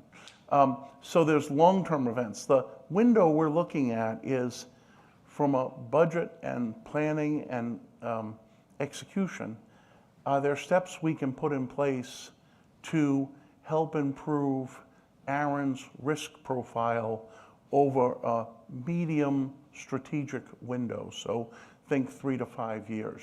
If you think about it, when we sit down and figure out what we do, it's not classic strength, weakness, opportunity, threat, but we do spend a lot of time thinking about opportunities. How can we improve the service to you? And we've spent a bit of time worried about how we can eliminate threats to the organization. And so the risk register feeds our strategic direction where we need to strengthen or change things. And the strategic direction is what sets the operating plan and budget each year. So I guess implicitly there's a 3 to 5 year. If the risk is beyond 3 to 5 years out, we're not looking at it. If the risk is in year, it's not that we don't look at it, but we are already got a mitigation plan and we've already got a budget. So the ones that are most significant on it are the ones that are more than 12 months and less than 5 years, if I kind of back into it. And as always, there's exceptions to that, right? We were doing mitigations for IPv4 run out the better part of a decade before we actually got that last /8. Yep. Awesome. We've got one last question. Comment? Hi, my name is Caleb, and my question is basically because of the fact that you did mention something around the finance, the risk around finances, how it connects with the cybersecurity issues. So I know I'm supposed to probably direct maybe the question to Nancy, but my question basically that is making me curious is, given the way the climb is right now, especially in the North American space. There are a lot of trade wars and all of that. Finance plays an important role in cybersecurity in supporting the effort and all the things that's been done there. Now, the question is, are you thinking, as part of your risk on the financial part, of diversifying portfolios, investment portfolios that can help bring maybe good yields to your reserve funds, if maybe you guys have investment portfolios around that, and it will help maybe mitigate future risk when funds are needed for certain things that revolves around your risk register. I don't know if you get my question. I think I understand the question. I think the question boils down to, in a few words, let me state it in my own words, how isolated from market volatility and other risks is our strategic reserve fund? Absolutely. Okay. I will invite Nancy up to talk about it if she wants, but I can tell you that I'm pretty impressed with how well it is. It is certainly designed for that. Oh, Brian, even better. Good morning, CFO. Brian Kirk, CFO. Currently, we work with investment advisors, and they look at the portfolio each year, and we work with the FinCom members and the whole board to really analyze our risk reward portfolio, or our opinion, our view towards that. And we really take a pretty conservative view. So even with all the uncertainty we're seeing right now, excuse me, we haven't really been hit very hard over the last few weeks. So our conservative portfolio is protecting our investments. Okay, so follow-up questions. Just thinking of the diversity of that portfolio, are you thinking outside the North American space? Maybe to help stabilize maybe in the future? We don't know what the volatility of things will be in the future. We do have some international investments in the portfolio, yes. Okay. Excellent, thank you. Oh, I see Jen. Yeah, let me recognize that our reserve is very conservatively invested. And in fact, I'd like to take a moment, if you all see Nancy, thank her when you see her, because she led a review of our reserve investment strategy, because that's really what drives it. Your strategy sets what you end up investing in. We looked at our very conservative investment strategy, actually wasn't as conservative as it probably should have been given the nature of the reserves and what they were planned for. So we actually revisited that a few years back. And it resulted in a more conservative footprint that has many different diversity elements and hedging elements to handle downturn. So our investment reserves, we've had a period of volatility in the markets. I think people know over the last 5 months, the markets have gone up and down. We are actually sitting, if I'm correct, as of now, we're where we were at year end, if I'm correct. So substantially, we're sitting stable, and that's because of the diversity of our portfolio. Okay, thank you. Since John wanted me to thank Nancy. Thank you, Nancy. Yeah. And we are actually a little bit above where we were at the end of 2020. Even better. Very nice. All right, I see we have another question. Roman Tatarnikov, Intlos Consulting Company. One of the proposals how to add more slides and more data, maybe a risk register, part of it can become public. Not the current risk register, but saying like, hey, here are the risks that were mitigated and essentially almost eliminated. They can be listed. Because on one side, it shows the progress, and on the other side, some companies, when they do RFPs to their different vendors, they require that the vendor discloses like where it was, what the risks are, how it was built, and so on and so forth. Then it helps them to lower cyber insurance and so on, all that legalese GRC stuff. Maybe disclosing, putting it like this also gives an opportunity to show, like, to some vendors, say, hey, we're ARIN, we're lowering the risks, and in order for your cyber insurance to go down, if you want to see our risks lower, feel free to participate, contribute the funds to us, so our cybersecurity committee can increase the scope, and that's it. So I have two answers to that. One is that the reduction of risks that we believe that we have got covered are every bit as sensitive as the ones that we still have open and listed high, because showing what we have done to move it into that box, well, the threat landscape is always evolving. And I don't want to publish that roadmap of, hey, we think we got this closed out 2 years ago, and oh wait, what did you just read on this mailing list the other day? Yeah, the door is open again. So that's it's difficult. It's not impossible to be more specific on things that have moved lower. What was the other thing you asked? Oh, about cyber insurance. So we've been through the cyber insurance RFP process. They too are metrics driven, and there's not a lot of fine-grained review of what you are and aren't doing. They're interested in, do you meet this bar?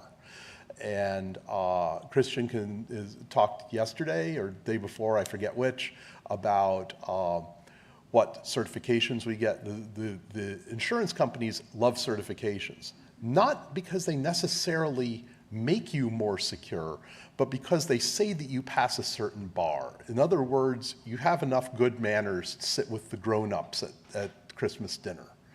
And so that's reason, by the way, that people who are doing business with ARIN and have to explain that to their cyber insurance people too. It's like, well, we have this SOC 3 standard printout, and they go, okay, good enough for me, and you don't need to fill out the long form anymore.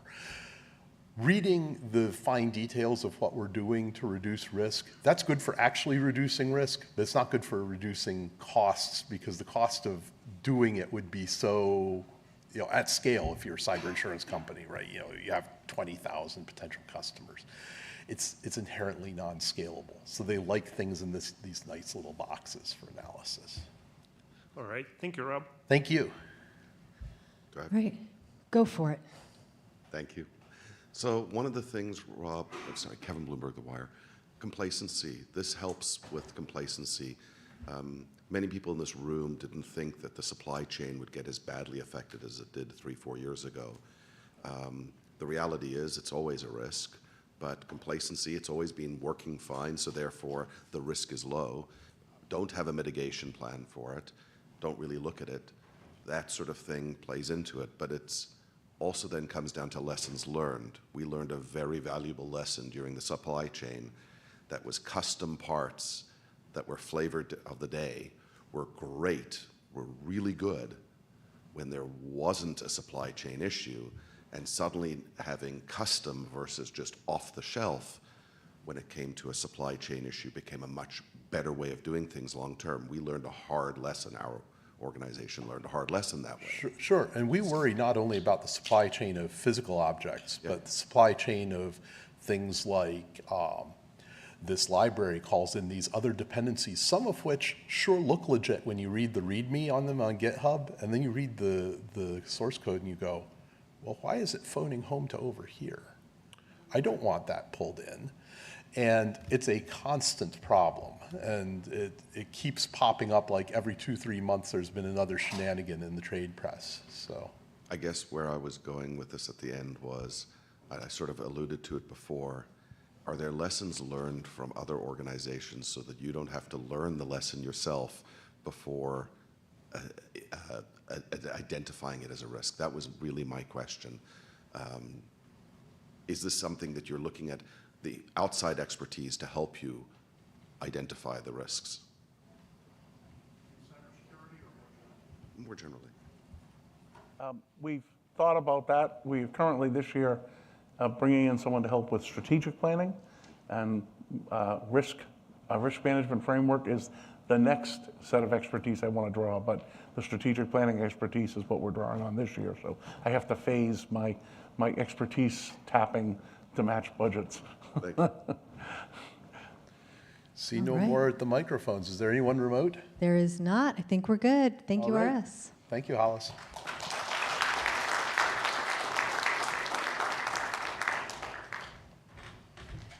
I love to see a lively conversation and was really happy that we all were able to get together and drive the risk that RS tried to drive down at the beginning of his presentation right back up. So thank you, everyone, for participating. To wrap up the day, I'd like to invite, they're already here, Bill and John up onto the stage to run the open microphone. All right, guys, open microphone, the last session of the meeting. Microphones are now open online and here in the room. Please approach if you have something you want to add.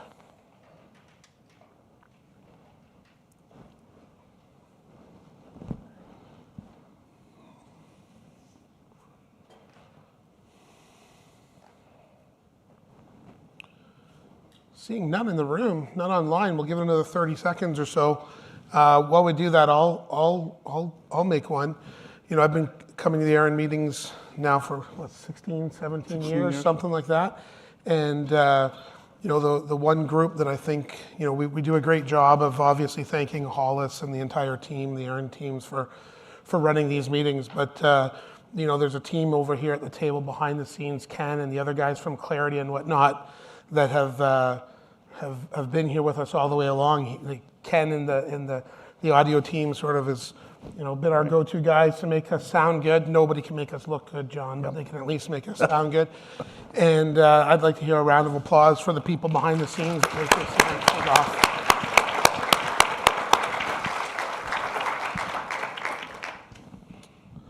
All right, with that said, any open mic issues online? None online? Nobody in the room? Come on, somebody's got to say something, or do you just want the break? Come on. All right, seeing and hearing none, no open mic today, John. I guess we've done a good job. Thank you very much. All much. right, thank you, everyone.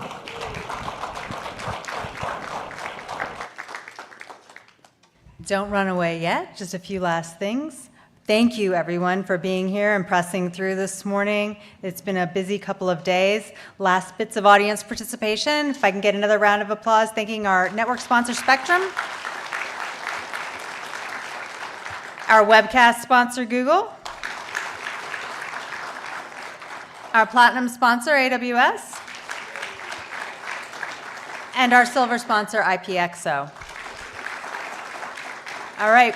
We really do want to hear back from you how we did, what worked well, what didn't, what we can add for next time. So please, you'll be receiving a link to complete the meeting survey. Complete that, and you'll have an opportunity to win a set of Bose Quiet Comfort Ultra headphones. So it's a pretty nice prize. But your feedback does actually directly impact what you see happen at the next meeting.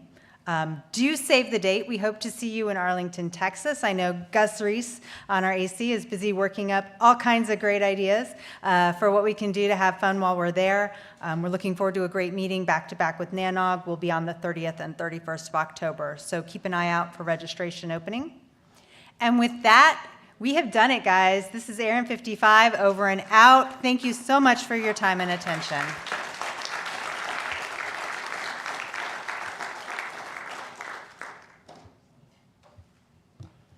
That's it. Go get coffee.